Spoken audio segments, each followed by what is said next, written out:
Argentina বনাম মিশরের খেলার এই ট্যাকেলটা নিয়ে অনেক কন্ট্রোভার্সি হচ্ছে।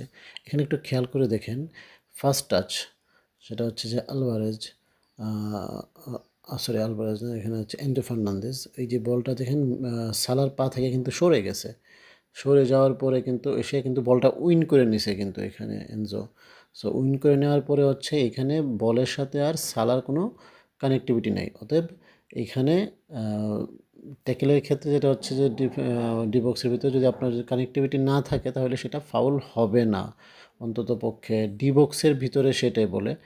আর যেহেতু এখানে সালার কোনো কানেক্টিভিটি নাই, আর দ্বিতীয় বিষয় হচ্ছে দেখেন সে কিন্তু এখনও ডি বক্সের বাহিরে আছে, কিন্তু বল যখন লুজ করছে সে ডি বক্সের বাহিরে। দেন হচ্ছে যে বলটা লুজ করার পরে আপনি এখানে খেয়াল করে দেখেন যে আর্জেন্টিনার প্লেয়ারটা আছে, ওর পা দেখেন, ওর পাটা হচ্ছে পিছন দিকে, ওর মুভমেন্ট হচ্ছে সামনের দিকে। মানে সে ইন্টেনশনালি বলেন বা আনইনটেনশনালি বলেন, সে কিন্তু কখনোই সালাকে ট্যাকেল করতে যায় নাই বা আঘাত করতে যায় নাই, যে বা ওকে এখানে প্রতিরোধ করতে চায় নাই যে আমি ওকে ফাউল করব বা ওকে বাধা দিব, ওইটা সে চায় নাই। সে চাইছে জাস্ট হচ্ছে তার বলটাকে সে উইন করে নিয়ে যাবে, আর কোনো কিছুই না এখানে। এইখানে বরঞ্চ আর্জেন্টিনার প্লেয়ার হচ্ছে অ্যাডভান্টেজ পাচ্ছে। আর হচ্ছে মিশরের সালা হচ্ছে দেখেন এখানে সে ফ্রন্টের দিকে, ওর পায়ের দিকে। এইখানে যদি আমি মনে করি ওই সালা হচ্ছে যদি ফাউলও ঘটে তাহলে সালা হচ্ছে এর জন্য দায়ী হবে। কেন দায়ী হবে? কারণ ওই কানেক্টিভিটি সালার বেশি।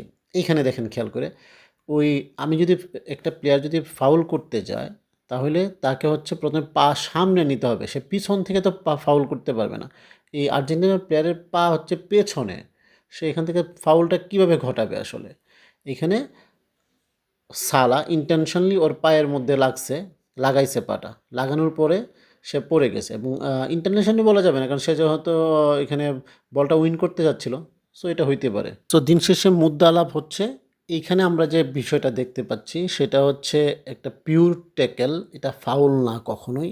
এটা কোনো অ্যাঙ্গেলে বা কোনোভাবে এটাকে ফাউল ধরা যাবে না।